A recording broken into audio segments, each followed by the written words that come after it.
বন্ধুরা, বৈষ্ণবদের মুখে হরিকথা শুনতে আজ আমি এসেছি আমাদের হরিবাসর প্রাঙ্গণে।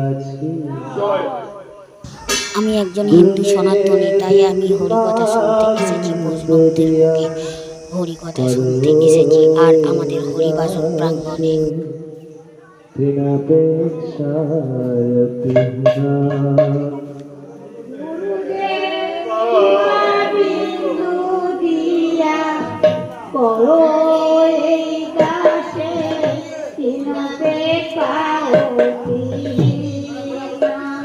গুরুদেব দীপাবেয়া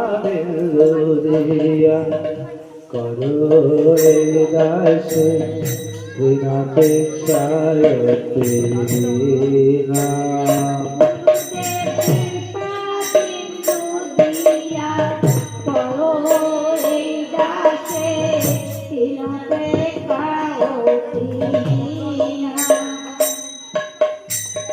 সকল সহলে বল দিয়া করো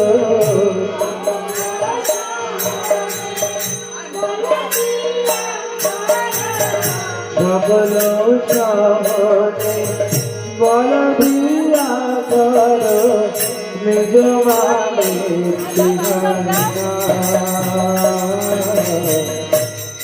মানে